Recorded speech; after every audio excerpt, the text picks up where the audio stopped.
இருக்கிறார். Russia Ukraine எல்லையில் நிலைமை மோசமானதாக இருந்தாலும் அதில் உரிய தீர்வு காண முடியும் என்ற நம்பிக்கையை நாங்கள் இழக்கவில்லை என்று பைடனும் ஜான்சனும் கூறியிருக்கிறார்கள். And I want to stress that this is not just about Russia, just as NATO itself is not just about Russia. Of course not. India, America, Britain, Norway உள்ளிட்ட பல்வேறு நாடுகளும் தங்களது மக்களை உடனடியாக யுக்ரைனிலிருந்து வெளியேறுமாறும் அறிவுறுத்தி இருக்கின்றனர். இதற்கிடையே யுக்ரைன் அதிபர் ஜெலன்ஸ்கி ரஷ்யா எங்கள் நாட்டின் மீது தாக்குதல் நடத்தக்கூடும் என பேசியிருப்பது உலக அரங்கில் பரபரப்பை ஏற்படுத்தி இருக்கிறது. அதே சமயத்தில் போர் பதற்றத்தை தணிக்க பேச்சுவார்த்தைகள் நடந்து வருவதாகவும் செய்திகள் வெளியாகி இருக்கின்றன. They don't know how many they can adopt the Ukrainians, but we are trying to convince them that we will do our best. ஒருவேளை இரு நாடுகளுக்கும் இடையே போர் மூண்டால் உலக அரங்கில் இது எப்படியான தாக்கத்தை ஏற்படுத்தும் என்ற கேள்வியே தற்போது எழுந்திருக்கிறது. ரஷ்யா யுக்ரைன் மீது போர் தொடுக்கும் பட்சத்தில் அது ஐரோப்பிய நாடுகளின் அமைதியை குலைக்கும் என சொல்லப்படுகிறது. போர் நிகழும் பட்சத்தில் யுக்ரைனுக்கு அமெரிக்காவும் ஐரோப்பிய நாடுகள் சிலவும் நேரடியாக உதவி செய்தால் இரண்டாம் உலகப் போருக்கு பின்னர் நிகழும் மிகப்பெரிய போராக இது மாறக்கூடும். ஆனால் மூன்றாம் உலகப் போர் ஏற்படும் சூழல் உருவாக வாய்ப்பில்லை என்கிறார்கள் சர்வதேச அரசியல் நோக்கர்கள். There could be a range of false flags and pretexts that we would expect would precede an invasion. ரஷ்யாவை காட்டிலும் படைபலத்தில் குறைவாக இருக்கும் யுக்ரைனுக்கு பெரிய அளவிலான சேதங்கள் ஏற்படும் எனவும் தெரிவிக்கப்படுகிறது. இது இவ்வாறு இருக்க யுக்ரைன் எல்லையில் நிறுத்தப்பட்டிருந்த ராணுவ வீரர்கள் சிலர் முகாமிற்கு திருப்பி அனுப்பப்பட்டதற்கான ஆதாரங்கள் இல்லை என அமெரிக்கா தெரிவித்துள்ளது. யுக்ரைன் மீது எந்நேரமும் ரஷ்யா போர் தொடுக்கலாம் என்ற ரீதியில் சர்வதேச ஊடகங்கள் செய்திகளை வெளியிட்டு வரும் நிலையில் யுக்ரைன் எல்லையில் நிறுத்தப்பட்டிருந்த ராணுவ வீரர்கள் சிலர் முகாமிற்கு திரும்பிவிட்டதாக ரஷ்யா செய்தி வெளியிட்டிருந்தது. இந்த நிலையில் இந்த தகவலை அமெரிக்க தரப்பு மறுத்துள்ளது. We look forward to seeing evidence of the withdrawal of troops on Russia's part, but we need to prepare for any eventuality. ரஷ்ய படைகள் பின்வாங்கவில்லை என்றும் போர் மூலம் அபாயம் உள்ளதாகவும் அமெரிக்கா குற்றச்சாட்டை முன்வைத்துள்ளது. Takes the time to investigate that their words do not match their actions, and in fact their words stand in stark contrast to their actions, and you can see that on social media, you can see that on publicly available satellite imagery, you can see that through any number of means. இது குறித்து அமெரிக்க வெளியுறவு செயலாளர் Antony Blinken கூறுகையில், Ukraine எல்லையில் நிறுத்தப்பட்டிருந்த ராணுவ வீரர்கள் சிலர் முகாமிற்கு திரும்பியதற்கான ஆதாரங்கள் எதுவும் இல்லை. ரஷ்ய அதிபர் விளாடிமிர் புட்டின் எப்போது வேண்டுமானாலும் போர் தொடுக்கலாம். அதற்கான படைகளை யுக்ரைன் எல்லையில் ரஷ்யா தயார் நிலையிலேயே வைத்துள்ளது. அமெரிக்கா எந்த சூழ்நிலையையும் எதிர்கொள்ள தயாராக உள்ளது எனவும் அவர் தெரிவித்துள்ளார்.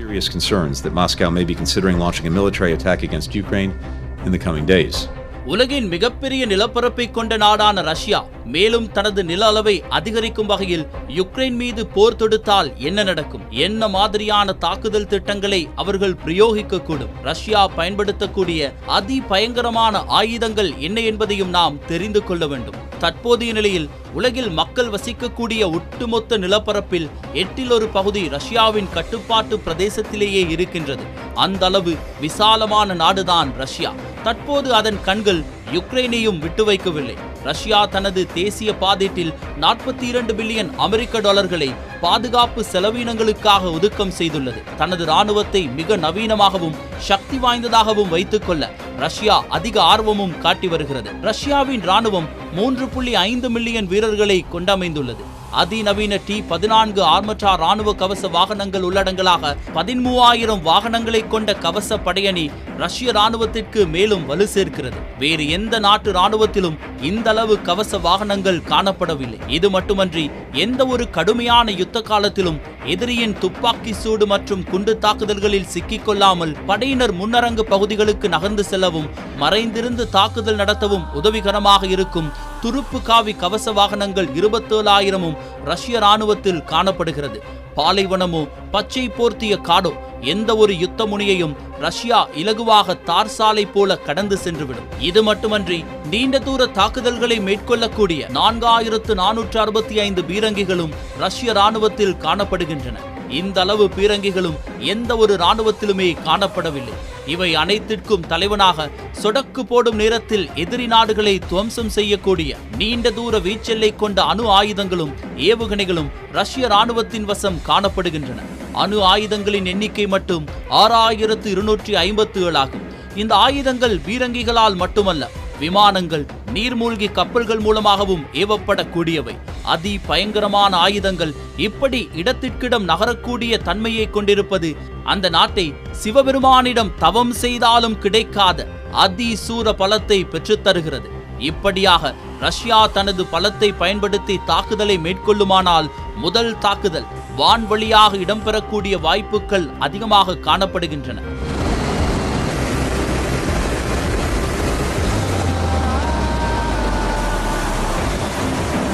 இத்தகைய தாக்குதல்கள் ராணுவ இலக்குகளை மட்டுமே மையமாக கொண்டு இடம்பெறுவதில்லை. பருவமழை பொழிவதைப் போல ராணுவ முகாம்கள், மின் உற்பத்தி நிலையங்கள், விவசாய பூமிகள், தொழிற்சாலைகள், துறைமுகங்கள், ரயில் பாதைகள், மருத்துவமனைகள் மீது ஈவிரக்கமின்றி எதிரி நாடு பொருளாதார ரீதியாக மீளெழும்ப முடியாத வகையில் பயங்கரமான வான் தாக்குதல்கள் மேற்கொள்ளப்படக்கூடும்.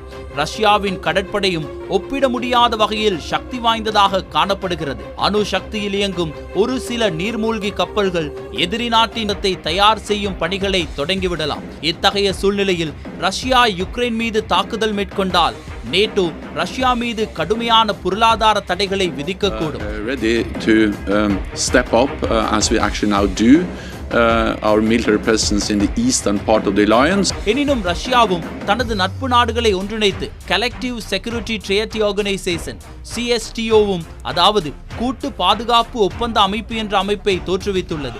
இந்த அமைப்பில் 6 முன்னாள் சோவியத் துருப்பு நாடுகள் அங்கத்துவம் பெறுகின்றன. கியூபாவின் ஆதரவும் இந்த அமைப்பின் அமைதி பங்காளராக இருந்து வருகிறது. யுத்தத்தின் போக்கு எதிர்பாராத வகையில் மாற்றமடைந்தால் அல்லது மேற்குலகுக்கு அதிர்ச்சி வைத்தியம் அளிக்க விரும்பினால் ரஷ்யா அமெரிக்காவுக்கு அருகில் அமைந்திருக்கும் கியூபாவில் தளம் அமைத்து நவீன ஆயுதங்கள் மூலம் அமெரிக்கா மீது தாக்குதலை மேற்கொள்ளக்கூடிய வாய்ப்புகளும் காணப்படுகின்றன. 1 லட்சத்திற்கும் மேற்பட்ட துருப்புக்கள் எல்லையில் நிற்க, மேலும் பல லட்ச வீரர்கள் தயாராக நிற்க தற்போதைய நிலையில் எதையும் சரிவர கூற முடியாதுள்ளது. எனினும் நில அளவை நீடிப்பது என்பதையும் தாண்டி ரஷ்யா இந்த போரின் மூலம் இயற்கை வளங்கள், கனிமங்கள், எரிவாயு போன்றவற்றை பெற்றுக்கொள்ளவும் சர்வதேச அரசியல் தலைமைத்துவத்தை பெற்றுக்கொள்ளவும் முயற்சி செய்வதாகவே தோற்றமளிக்கிறது.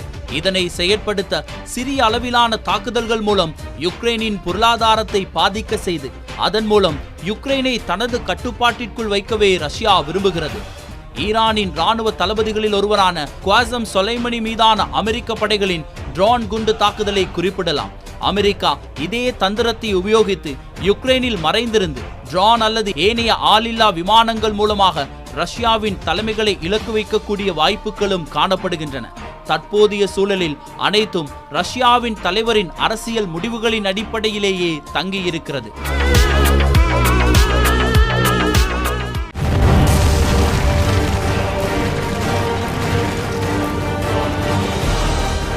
உண்மையில் இப்பொழுது நடைபெற்றுக் கொண்டிருக்கின்ற ஒட்டுமொத்த பிரச்சனைகளுக்குமான அடித்தளம் என்பது 2003ஆம் ஆண்டிலேயே விடப்பட்டிருந்தது. குறிப்பாக 1991ஆம் ஆண்டு சோவியத் யூனியன் பிளவடைகிறது.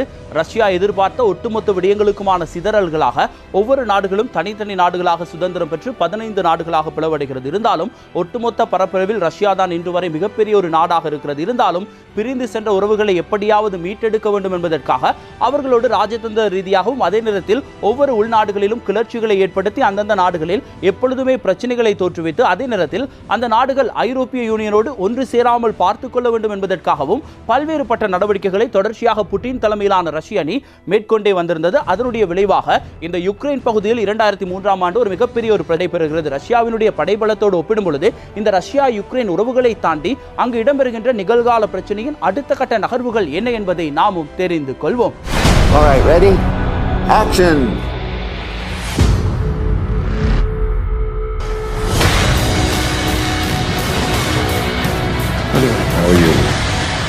மனமொத்து போகாமல் உறவில் இருப்பதை விட பிரிந்து செல்வதே நல்லது என பிரிந்து சென்ற முன்னாள் காதலி, முன்னாள் காதலன் கண் முன்னாலேயே புதியதொரு உறவை வேறொரு நபருடன் ஏற்படுத்திக் கொண்டால் பழைய காதலன் எப்படியொரு மூர்க்கத்தனமான மனநிலையை ஏற்படுத்திக் கொள்வானோ அதே போலதான் ரஷ்யாவும் இப்பொழுது நடந்து கொள்கிறது.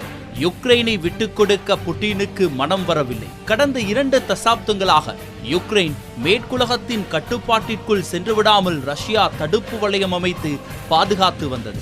அத்துடன் யுக்ரைனை ரஷ்யாவுடன் மீள இணைப்பதற்கான நடவடிக்கைகளையும் அவ்வப்போது மேற்கொண்டு வந்தது. கிரைமியா மீதான ஆக்கிரமிப்பை இதற்கு மிக சிறந்த உதாரணமாக குறிப்பிடலாம். ஐக்கிய அமெரிக்கா முன்வைக்கும் குற்றச்சாட்டின்படி ரஷ்யா ரகசிய அரசியல் ஒற்றர்களை யுக்ரைனுக்கு அனுப்பி அங்கே யுக்ரைனிலிருந்து பிரிந்து ரஷ்யாவுடன் இணைய விரும்பும் பிரிவினருக்கு அரசியல் மற்றும் ஆயுத ரீதியாக உதவிகளை வழங்கி வருவதாக கூறப்படுகிறது. சுருங்க சொன்னால் யுக்ரைனில் உள்நாட்டு கிளர்ச்சிக்கு பக்கபலமாக ரஷ்யா நிற்கின்றது என சர்வதேச நாடுகள் குற்றம் சுமத்துகின்றன. இந்த குற்றச்சாட்டுக்களை பொய்யாக மறுப்பதற்கும் இல்லை. சுயாதீன தேசமான யுக்ரைனின் பகுதிகளை ரஷ்யா தன்னுடன் சேர்த்துக் கொள்ள கங்கணம் கட்டிக்கொண்டிருக்கிறது. 2014ஆம் ஆண்டு பெருமெடுப்பிலான படை நகர்வை மேற்கொண்டு கிரைமியாவை கைப்பற்றியது ரஷ்யா. பாரிய எண்ணிக்கையில் இராணுவத்தினர் கிரைமியாவில் களமிறக்கப்பட்டு ஆயுதங்கள் குவிக்கப்பட்டு யுக்ரைனில் இராணுவ முகாம்கள் ரஷ்யாவின் கட்டுப்பாட்டிற்குள் கொண்டுவரப்பட்டன. அந்த நேரத்தில் இந்த விடயத்தை ஐக்கிய அமெரிக்கா ரஷ்யாவின் அத்துமீறிய நடவடிக்கை என கண்டித்தது.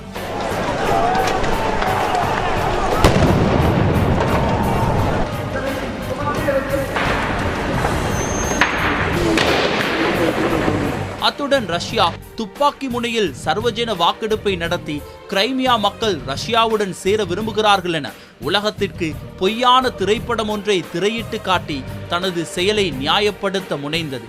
இப்படியாக பல வருடங்களாக யுக்ரைனின் கட்டுப்பாட்டில் அவர்களுக்கு சொந்தமாக இருந்த ஒரு இடத்தை நயவஞ்சகமாக ரஷ்யா பறித்து தன்னுடன் இணைத்துக் கொண்டது.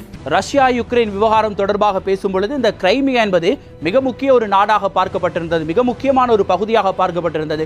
பல்வேறுபட்ட இலங்கையர்கள் அங்கு சென்று வசித்து வருகிறார்கள், கல்வி நடவடிக்கைகளையும் மேற்கொண்டு வருகிறார்கள். இருந்தாலும் கூட நாம் ஒரு நபரோடு கதைப்பதற்கான ஒரு வாய்ப்பு எமக்கு கிடைத்தது. அவர் எம்மோடு பல்வேறுபட்ட விடயங்களை பகிர்ந்து கொண்டார். குறிப்பாக 2014ஆம் ஆண்டு இந்த கிரைமியாவிலே என்னென்ன விடயங்கள் நடைபெற்றது, அவர்களுடைய வாழ்க்கை பயணத்தில் அவர்கள் நேரடியாக பார்த்த பல்வேறுபட்ட விடயங்களை அவர் எம்மோடு பகிர்ந்து கொள்கிறார். நாமும் தெரிந்து கொள்வோம் என்ன நடைபெற்றது 2014ஆம் ஆண்டில். இலங்கையை சேர்ந்த ஒரு நபர் அவருடைய பார்வையில் இதனை எப்படி பார்த்தார், எப்படி அணுகியிருந்தார், அவருக்கு ஏற்பட்ட அனுபவங்களை எம்மோடு பகிர்ந்து கொள்கிறார். வசந்தம் தொலைக்காட்சி நேயர்கள் அனைவருக்கும் எனது அன்பார்ந்த வணக்கங்கள். நான் மருத்துவர் சிவலிங்கம் கஜானன்.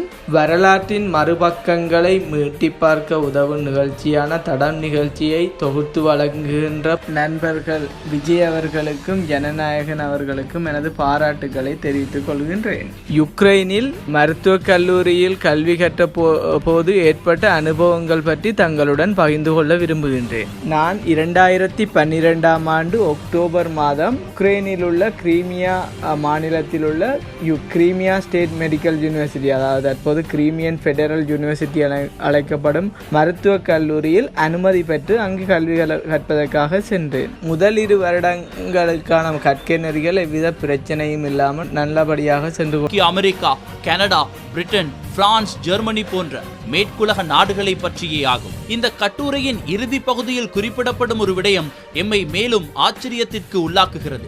ஆஸ்திரியா மற்றும் ஜெர்மனி ஆகிய நாடுகளை பாருங்கள், அல்லது ஐக்கிய அமெரிக்கா அல்லது கனடா ஆகிய நாடுகளை பாருங்கள். அருகருகே இருந்தாலும் எப்படி அந்த நாட்டு மக்கள் ஒற்றுமையாக வாழ்ந்து வருகின்றனர். பாரம்பரியம், பன்னாட்டு நெருக்கம் மற்றும் கலாச்சாரம், மிகவும் முக்கியமாக ஒரே மொழியை பேசும் மக்கள் என பல ஒற்றுமைகள் மற்றும் பொதுவான விடயங்கள் அவர்களிடத்தில் காணப்படுகின்றன. இருந்த போதிலும் அவர்கள் சுயாதீனமான தனித்தனி நாடுகளாகவே இருந்து வருகின்றன. அவர்களுக்கென தனியான அரசியல் நிலைப்பாடுகள் மற்றும் கொள்கைகளும் காணப்படுகின்றன. வெளிநாட்டு தொடர்புகள் மற்றும் பன்னாட்டு அரசியல் கொள்கைகளும் ஒன்றுக்கொன்று அதிகமாகவே வேறுபடுகிறது. எனினும் தனித்தனியான அரசியல் நிலைப்பாடுகள் அவர்களுக்கிடையிலான நெருக்கமான பங்காளி அரசியல் உறவை எந்த வகையிலும் பாதிக்கவில்லை. அவர்களுக்கிடையில் கட்டுப்பாடுகள், விதிமுறைகள் நிறைந்திருக்கும் வெளிப்படையான எல்லை பகுதிகளும் காணப்படுகின்றன. அந்த எல்லை பகுதிகளை கடந்து செல்லும் போது அந்தந்த நாட்டு குடிமக்கள் இடம் மாறிய போதும் தாம் சொந்த நாட்டில் இருப்பதை போலவே உணர்கின்றனர். அவர்களுக்கிடையில் குடும்ப உறவுகள் உருவாகின்றன. கல்வி, வேலைவாய்ப்பு, தொழில், முயற்சியாண்மை என பரஸ்பரம் பல நன்மைகள் பரிமாறிக்கொள்ளப்படுகின்றன. இதைப் போலவே யுக்ரைனில் பிறந்த மில்லியன் கணக்கான மக்கள் தற்பொழுது ரஷ்யாவில் மகிழ்ச்சிகரமாக வாழ்ந்து வருகின்றனர். அவர்களை நாங்கள் வேறுபடுத்தி பார்க்கவில்லை.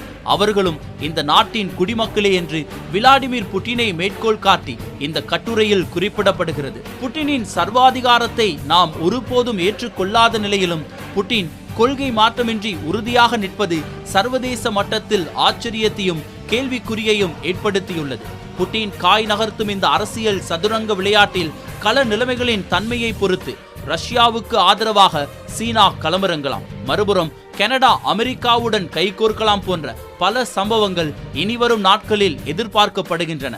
புட்டினின் திட்டமும் இதன் அடிப்படையிலேயே அமைந்துள்ளது. ரஷ்யா மற்றும் யுக்ரைன் மக்களிடையிலான கலாச்சார பிணைப்பை அடிப்படையாக கொண்டு அவர்களை ஒன்றிணைக்க வேண்டும், ஒரே கூரையின் கீழ் ஆட்சி நடத்த வேண்டும் என புட்டின் ஆர்வமாக காணப்படுகிறார். எனினும் சர்வதேசம் இந்த விடயத்தில் அதிகமாக தலையிடுவது அவருக்கு எரிச்சலை ஏற்படுத்தி வருகிறது.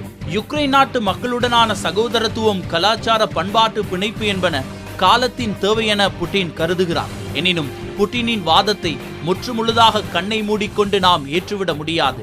அரசியல் மற்றும் வரலாற்றை கற்றுக்கொள்ளும் மாணவர்கள் என்ற வகையில் மேலும் பல விடயங்களுடன் ஒப்பீடு செய்து பகுப்பாய்வுக்கு உட்படுத்தியே புட்டின் தரப்பு வாதங்களை நாம் உணர்ந்து ஏற்றுக்கொள்ள வேண்டும். இது ஒட்டுமொத்த விடயமும் வெறுமனே ரஷ்யா தனது லட்சம் படையினரை யுக்ரைன் எல்லை பகுதிக்கு அனுப்புவது பற்றியோ, இணையவழி சைபர் தாக்குதல்களை வல்லரசு நாடுகளின் மீது நிகழ்த்துவதோ அல்லது அத்துமீறி வேறு நாடுகளின் பகுதிகளை ரஷ்யாவுடன் இணைப்பது மட்டுமே அல்ல. ரஷ்யா யுக்ரைனில் மறைமுகமாக பல சதி திட்டங்களை நிறைவேற்றி வருகிறது. இதனால் தொடர்ச்சியாக யுக்ரைனில் அரசியல் சுமூகமின்மை தொடர் கதையாக இடம்பெற்று வருகிறது. அண்மை காலங்களில் 10,000க்கும் மேற்பட்ட யுக்ரைனிய மக்கள் வன்முறை சம்பவங்களுக்கும் பலியாகி இருந்தனர்.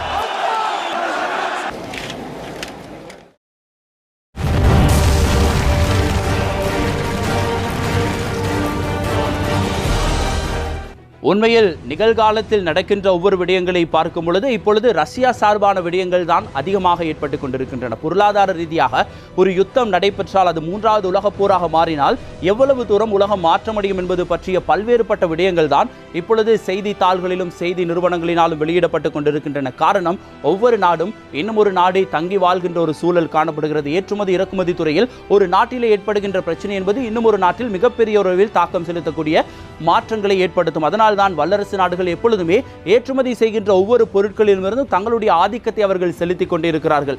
இந்த மாதிரியான விடயங்களிலிருந்து வெளிப்படுவதற்கான ஒவ்வொரு நடவடிக்கைகளை மேற்கொள்ளும் பொழுது ரஷ்யா எப்பொழுதும் போல ஒரே ஒரு விடயத்தை தெளிவாக கூறிக்கொண்டே இருக்கிறது: நேட்டோ படையோடு யுக்ரைன் சேர்ந்துவிடக் கூடாது. அவ்வாறாக சேருமாக இருந்தால் தனக்கான பிரச்சனை என்பது, அதாவது தனக்கான அழிவு காலம் என்பது யாராலும் மாற்றி அமைக்க முடியாது. தான் நினைத்த சோவியத் யூனியனை மீண்டும் ஒன்றிணைக்கும் கனவானது இல்லாமல் போய்விடுமே என்கின்ற ஒரு விடயம்தான் அவருக்கு மிகப்பெரிய ஒரு அளவில் பேசு பொருளாகவே மாறியிருக்கிறது. அவரை பொறுத்தவரையில் உலகளாவிய ரீதியில், அதாவது இந்த நூற்றாண்டிலேயே மிக கொடூரமான ஒரு மோசமான சம்பவமாக இருந்தால் 1991ஆம் ஆண்டிலே சோவியத் யூனியன் பிளவடைந்தது மட்டும்தான் உலகிலேயே வரலாற்றிலேயே ஏற்பட்ட மிகப்பெரிய ஒரு பிழை. அதே நேரத்தில் சோகமான ஒரு விடயமாக இன்று வரை அவர் பேசிக்கொண்டே இருக்கிறார். அதற்கான நடவடிக்கையை தான் அவர் ஏற்படுத்திக் கொண்டே இருக்கிறார். அதனால் தான் பெலோரஸோடு சேர்ந்து 10 நாள் ஆயுத பயிற்சி, போர் பயிற்சியில் அவர் ஈடுபடும் பொழுது அது உலகளாவிய ரீதியில் ஒரு பேசு பொருளாக மாறியிருந்தது. கிரைமியாவுக்கு வந்து கிரைமியாவிலே ஒரு போர் பயிற்சியை மேற்கொள்வது, அங்கு தங்களுடைய தளவாடங்களை நிறுத்துவது, அதே நேரத்தில் ஒட்டுமொத்த யுக்ரைன் எல்லையிலும் 1,37,000 படை வீரர்களை நிறுத்தி வைத்து அவர்களை பயிற்சி செய்ய கூறுவது, இவ்வாறான ஒரு நிலையில் சரி வெறுமனை பயிற்சி இடம்பெறுகிறது என்று வைத்துக் கொள்வோம். ஆனால் பயிற்சியையும் தாண்டி அங்கு மிகப்பெரிய ஒரு வைத்தியசாலை நிறுவப்பட்டிருக்கிறது. அதாவது போர் காலத்தில் வீரர்களுக்கு போரினால் காயமடைந்தால் வைத்தியம் பார்ப்பதற்கான வைத்தியசாலைகள், அதே நேரத்தில் பதுங்கு குழிகள், புதிய புதிய ஆயுதங்களை இறக்குமதி செய்து ஒட்டுமொத்தமாக இந்த ஆயுதங்களை குவித்து வைத்து ஆயுதங்கள் தேவைப்படும் எல்லாம் பரீட்சார்ப்பதற்கான அத்தனை நடவடிக்கைகளையும் விளாடிமிர் புட்டின் தலைமையிலான இந்த ரஷ்ய அணி மேற்கொண்டு வருகிறது. இதுதான் பதற்றத்தை ஏற்படுத்தி இருக்கிறது.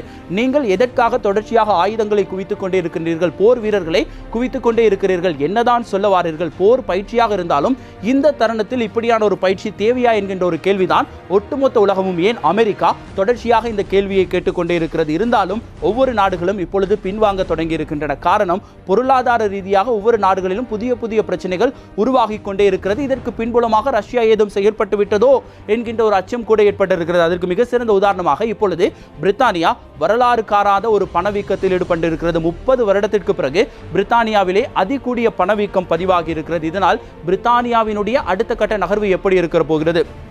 ஜெர்மனி யுக்ரைனோடு எப்படிப்பட்ட நட்பை பாராட்டப் போகிறது? பல்வேறுபட்ட ஆயுதங்களை கொடுத்திருக்கிறார்கள். அதே நேரத்தில் போர் ஏற்பட்டால் எரிவாயு பகிர்வு தொடர்பான ஒரு மிகப்பெரிய ஒரு பிரச்சனை ஏற்படும். அது ரஷ்யாவையும் தாக்கும், அமெரிக்காவையும் தாக்கும், ஐரோப்பிய யூனியனையும் தாக்கும். எம்மை போன்ற பல சிறிய நாடுகளுக்கு இது மிகப்பெரிய ஒரு பிரச்சனையை ஏற்படுத்தும்.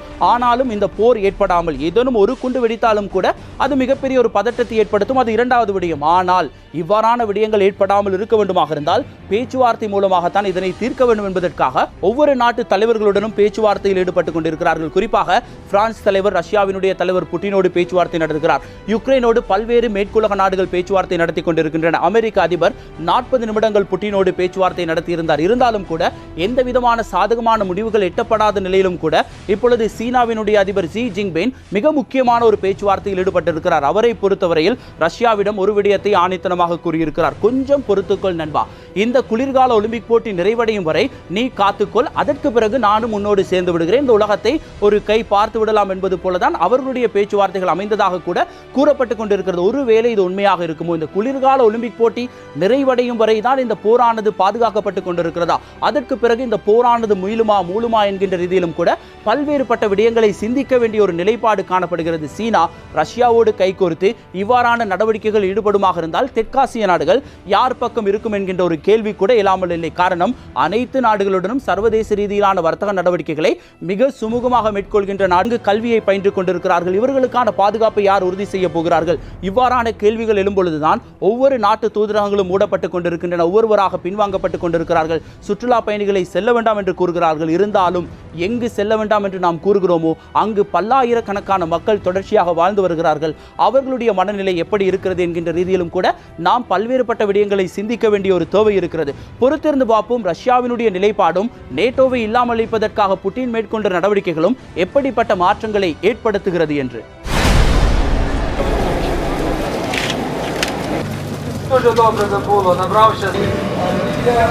புட்டின் உண்மையிலேயே யுக்ரைன் மக்கள் மீது கலாச்சார ரீதியிலான பாசம் மற்றும் பிணைப்பை பற்றி கவலைப்படுபவராக இருந்தால் இப்படியான மக்கள் மீது விரோத நடவடிக்கைகளை மேற்கொண்டிருக்க மாட்டார்.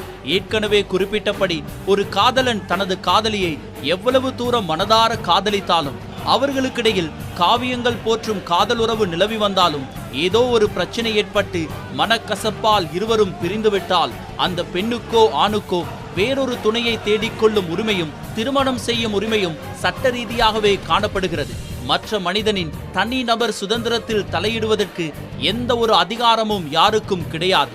இதை போலதான் நாடுகளுக்கிடையிலான அரசியல் உறவுகளும் எந்த ஒரு சுதந்திரமான நாடும் தனது விருப்பத்திற்கேற்ப பொருளாதார அரசியல் நலன்களுக்கேற்ப தான் விரும்பிய நாட்டுடன் உறவுகளை ஏற்படுத்திக் கொள்ளலாம்.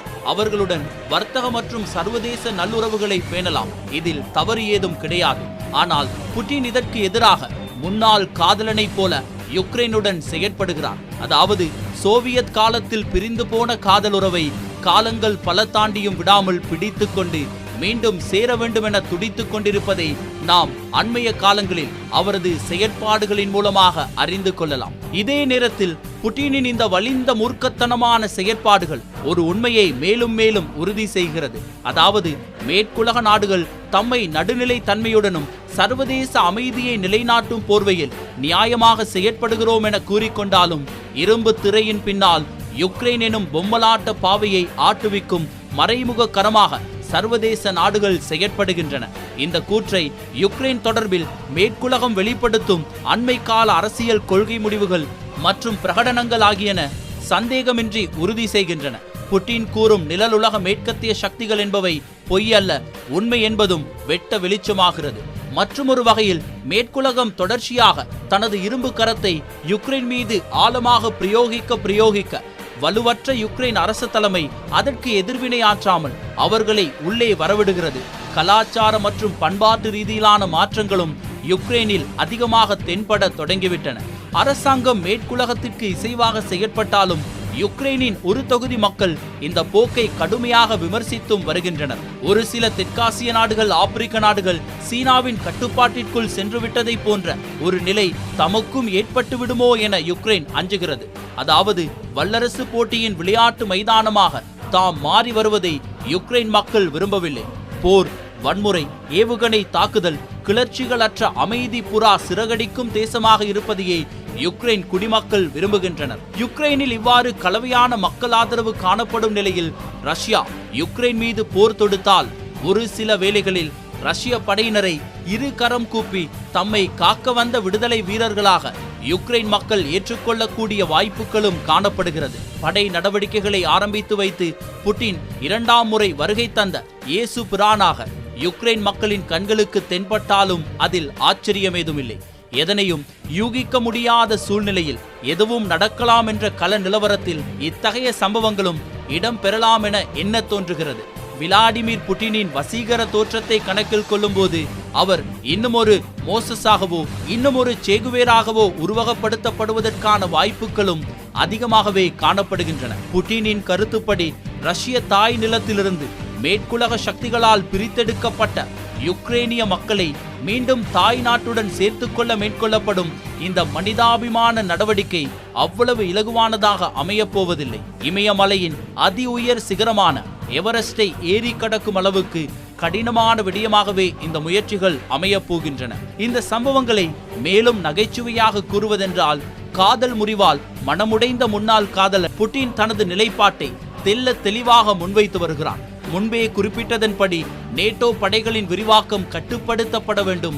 புதிதாக நேட்டோ படைகளுக்கு உலக நாடுகளின் இராணுவங்களிலிருந்து ஆட்களை சேர்த்துக் கொள்ளக்கூடாது மற்றும் ரஷ்யாவின் எல்லைப்பகுதி ஊடறுத்து செல்லும் கிழக்கு ஐரோப்பாவில் குவிக்கப்பட்டுள்ள நேட்டோ படையினரின் ஆயுதம் மற்றும் ஆளணி வளங்கள் நிபந்தனைகள் ஏதுமின்றி உடனடியாக விலக்கிக் கொள்ளப்பட வேண்டும் என்ற கோரிக்கைகளை விட்டுக் கொடுக்காது உறுதியாக நிற்கிறார். புட்டினுக்கு நன்றாக தெரியும் இந்த கோரிக்கைகள் எதுவும் நிறைவேற்றப்பட போவதில்லை என்று. காரணம், இவை அனைத்துமே நடைமுறை அரசியலுக்கு ஒத்துவராத முட்டாள்தனமான கோரிக்கைகள் என்று.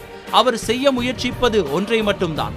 ரஷ்யாவாகிய நாம் மேற்குலக நாடுகளுடன் அமைதியான வழியில் பேச்சுவார்த்தைகளின் மூலம் சுமூகமான முடிவுகளை மேற்கொள்ள முயற்சிகளை மேற்கொள்கிறோம். ஆனால் அமெரிக்கா, கனடா மற்றும் அதன் பங்காளி நாடுகள் அதனை ஏற்றுக்கொள்ள மறுக்கின்றன என்ற தோற்றப்பாட்டை உருவாக்குவது மட்டும்தான். உண்மையில் இது தன்னை அப்பாவியாக காட்டிக்கொண்டு எதிரி மிருகம் அசரும் நேரத்தில் அதன் தட்டிலிருந்து உணவை திருடும் ரஷ்ய பனி பிரதேசத்தில் வாழும் நரியின் தந்திரம் போன்றதாகும். இந்த முன்னெடுப்புகளின் பின்னணியில் ரஷ்யா தனது படையெடுப்பு நடவடிக்கையை நியாயப்படுத்த முனைகிறது. தற்போது ஒட்டுமொத்த உலக நாடுகளும் சர்வதேச சமூகமும் ராஜதந்திரிகளும் எதிர்பார்த்து காத்திருப்பது ஒரே ஒரு கேள்வியை நோக்கி மட்டும்தான். ரஷ்யா யுக்ரைன் மீது ஆக்கிரமிப்பு வாய்ப்புள்ளது.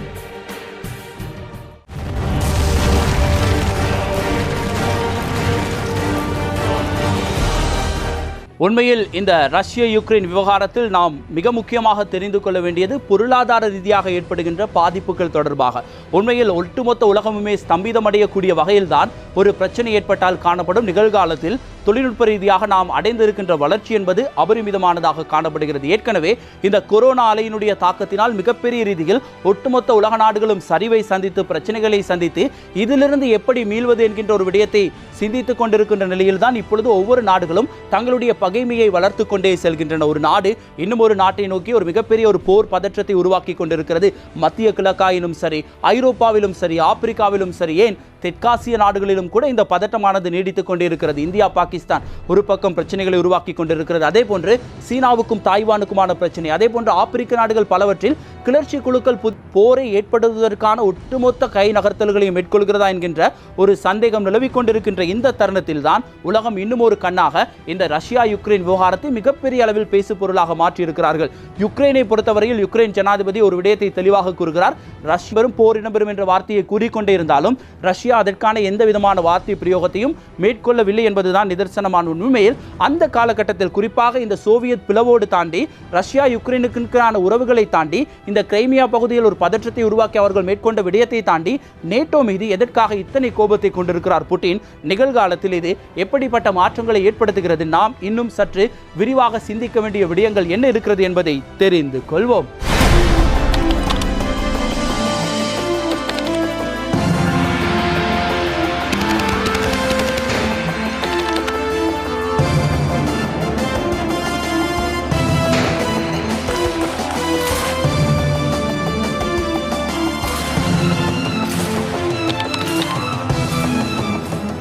தடம் நிகழ்ச்சி குழுவினர் என்ற வகையில் நடைபெறும் சம்பவங்களின் அடிப்படையில் போர் நாளையே இடம்பெற்று விடாது என்பதை கூற முடியும். இது பற்றி சில முக்கியமான விடயங்களை நாம் ஆலோசிக்க வேண்டும். முதலாவதாக, யுக்ரைன் மீது போர் தொடுக்கப்பட்டால் உண்மையில் அது ரஷ்யாவின் உள்நாட்டு பாதீட்டில் பாரிய சுமையை ஏற்றிவிடும்.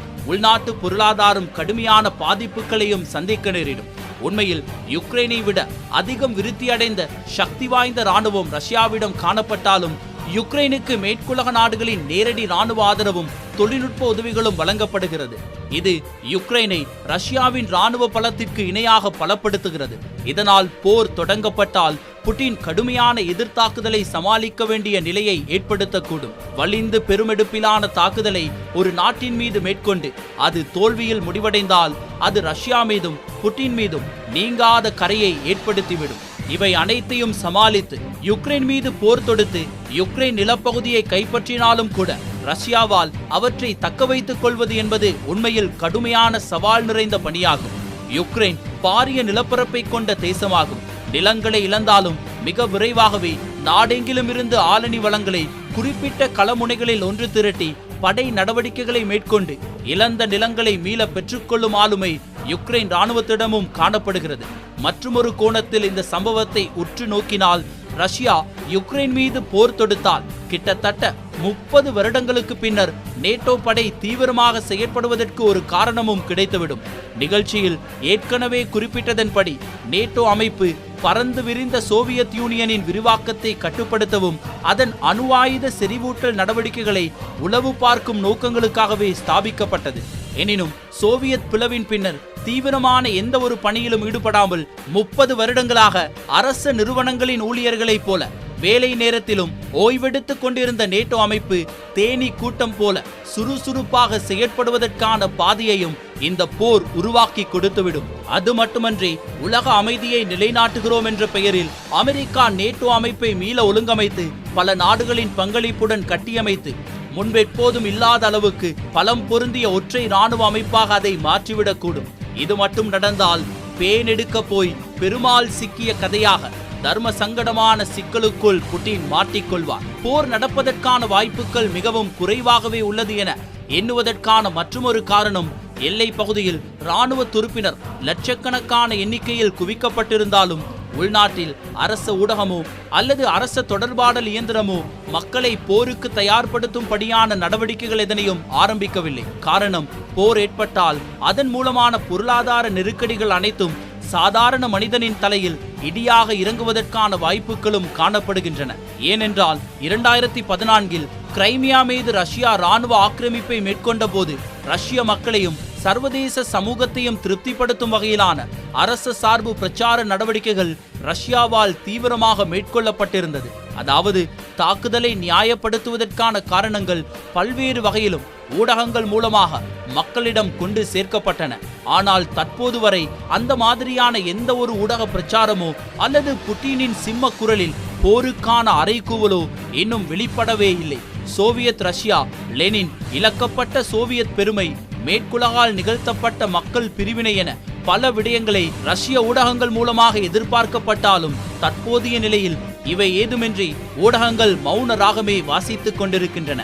நான் இவ்வளவு நேரம் கூறிய காரணங்களின் மூலம் போர் ஏற்படாது, ரஷ்யா பொய்யான போர் பற்றிய மாய பிம்பத்தை நிகழ்த்தி கொண்டிருக்கிறது என எண்ண தோன்றினாலும் புட்டினின் மனதில் காணப்படும் உறுதியான கொள்கை முடிவு, சோவியத் ரஷ்யாவின் எழுச்சிமிகு நாட்கள், ஸ்லாவிக் பேரரசின் பெருமை மிகு தருணங்கள் என்பன போர் முரசு முழங்குவதற்கான வாய்ப்புகளை இன்னும் இயங்கு நிலையிலேயே வைத்திருக்கிறது. எனவே தற்போதைய சூழ்நிலையில் போர் மூலுமா அல்லது அமைதியாக இரு நாடும் ஒன்றையொன்று பிரிந்து செல்லுமா என்பதை பொறுத்திருந்துதான் பார்க்க வேண்டும். எல்லையில் காத்திருக்கும் இருதரப்பு இராணுவ வீரர்களிடமும் காணப்படும் இயந்திர துப்பாக்கியிலிருந்து ஒரே ஒரு துப்பாக்கி கொண்டு வெளிப்பட்டாலும் கூட அது மற்றைய தரப்பை விபரீதமான முடிவுகளை நோக்கி மேற்கொள்ள செய்துவிடும். இந்த தூண்டுதலுக்கு எதிர்வினையாற்றி துலங்களை வெளிப்படுத்தும் மற்றைய தரப்பு அதைவிட பெரியதான தாக்குதலை மேற்கொள்ள மாறி மாறி தாக்குதல்கள் நடத்தப்பட்டு ஏவுகணைகள் வீணடிக்கப்பட்டு உக்கிரமான போருக்கும் அது வழி ஏற்படுத்திவிடும். இது எந்த நிலைக்கு செல்லும், எந்த அளவிலான போராக மாற்றமடையும், யார் யார் பாதிக்கப்படுவார்கள் என எதையும் இப்போதைய சூழ்நிலையில் சரிவர கூற முடியாது. இத்தகைய யுத்தங்களுக்கு வரையறைகள் ஏதும் கிடையாது. அதிலும் குறிப்பாக 2 அணுசக்தி கொண்ட நாடுகள் போரில் ஈடுபடும் போது அது எத்தகைய விளைவுகளை ஏற்படுத்தும் என்பதை எம்மால் வரையறுக்க முடியாது. இன்றைய சூழ்நிலையில் உலக நாடுகளைப் போல கை கட்டி வேடிக்கை பார்ப்பதை மட்டுமே செய்ய முடியும். எனினும் மாணவர்கள் இந்த சம்பவங்கள் அனைத்தையும் உண்மையில் இந்த ரஷ்யா யுக்ரைன் பிரச்சனை என்பது நீண்ட காலமாக கிட்டத்தட்ட 20 வருடங்களாக நீடித்துக் கொண்டே இருக்கிறது. உண்மையை சொன்னால் 30 வருடங்களாக நீடித்துக் கொண்டே இருக்கிறது என்றுதான் கூற வேண்டும். எப்பொழுது சோவியத் யூனியன் பிளவடைந்ததோ அப்பொழுதே ரஷ்யாவினுடைய அதிபர் புட்டின் ஒரு விடயத்தை ஆழமாக சிந்திக்க தொடங்கிவிட்டார். எப்படியாவது நாம் மீண்டும் இவர்களை ஒன்றிணைக்க வேண்டும், ஒன்றுபட்ட சோவியத் யூனியன் மீண்டும் மலர வேண்டும். அப்பொழுதுதான் அமெரிக்காவிடமிருந்தும் ஐரோப்பிய யூனியனிடமிருந்தும் நாம் தனித்து ஒரு மிக முக்கியமான ஒரு நாடாக, வல்லரசின் முதன்மையான ஒரு நாடாக நாங்கள் எப்பொழுதுமே திகழ வேண்டும் என்கின்ற ரீதியில் அவருடைய நடவடிக்கைகள் என்பது 2000ஆம் ஆண்டு தொடக்கம் இந்த 2022ஆம் ஆண்டு வரை தொடர்ச்சியாக பல்வேறுபட்ட படிநிலைகளை ஏற்று அவருடைய கதாபாத்திரம் என்பது ஒட்டுமொத்த மக்களுக்குமான ஒரு வித்தியாசமான பார்வையை ஏற்படுத்தி இருந்தது. யுக்ரைன் தொடர்பாக 2000 சிக்கல்களை சந்தித்து வருவதனுடைய ஒரு காரணத்தினால் அங்கு இப்பொழுது போர் பதட்டம் என்பது தணியக்கூடிய வாய்ப்புகள் தான் அதிகமாக இருக்கிறது. இதுதான் எங்களுடைய கணிப்பாகவும் இருக்கிறது. 3வது உலக போரானது ஏற்படுவதற்கான வாய்ப்புகள் குறைவாக இருக்கிறது என்றுதான் கூற வேண்டும். காரணம், ஒரு போர் ஏற்பட்டால் அதனால் ஏற்படும் விளைவுகள் தொடர்பாக இப்பொழுது ஒவ்வொரு நாடுகளும் சிந்திக்க தொடங்கியதனுடைய விளைவு இப்பொழுது பல நன்மைகளை ஏற்படுத்தி கொண்டிருக்கிறது. பொறுத்திருந்து பார்க்கலாம் இந்த ரஷ்யா யுக்ரைன் விவகாரம் எப்படிப்பட்ட மாற்றங்களை ஏற்படுத்துகிறது. ஒருவேளை போர் தொடர்ந்தால் அது தொடர்பான முழுமையான தகவல்களோடு உங்களை நாங்கள் சந்திக்கிறோம். அதுவரை புதியதொரு அத்தியாயத்தை நோக்கி நாங்களும் இப்பொழுது பயணிக்க இருக்கிறோம். எங்களை பொறுத்தவரையில் ரஷ்யா யுக்ரைன் விவகாரம் என்பது இன்னும் ஒரு சில நாட்களில் முடிவுக்கு வரும் என்கின்ற ஒரு நல்ல செய்தியை உங்களிடம் கூற முடியும். அதற்கான படிநிலைகள், அதற்கான நடவடிக்கைகளை தான் இப்பொழுது உலகத் தலைவர்கள் மேற்கொண்டு வருகிறார்கள். அதற்கான சாதகமான ஒரு பல்வேறுபட்ட சமிக்கைகளை தான் இப்பொழுது ரஷ்யாவும் தங்களுடைய கருத்துக்களாக பரிமாறிக்கொண்டிருக்கிறது. அமெரிக்கா எப்பொழுது மௌனமாக இருக்கிறதோ அப்பொழுது இந்த போர் முடிவுக்கு வந்ததாக எடுத்துக்கொள்ளலாம். அமெரிக்காவின் கையிலும் சீனா குளிர்கால ஒலிம்பிக் போட்டி முடிவடைந்த பின்பு அவர்களுடைய பேச்சுக்களும் நடவடிக்கைகளும் எப்படி மாறுகிறது என்பதை வைத்துதான் இந்த யுத்தமானது உண்மையிலேயே 3வது உலக போராக தோற்றம் பெறுமா அல்லது இதனுடைய அடுத்த கட்ட நகர்வுகள் மிக மோசமான விளைவுகளை ஏற்படுத்துமா என்பதை பொறுத்திருந்துதான் நாம் பார்க்க வேண்டும். மீண்டும் அடுத்த வாரம் இன்னும் ஒரு விடயங்களோடு உங்களை சந்திக்கும் வரை உங்களிடமிருந்து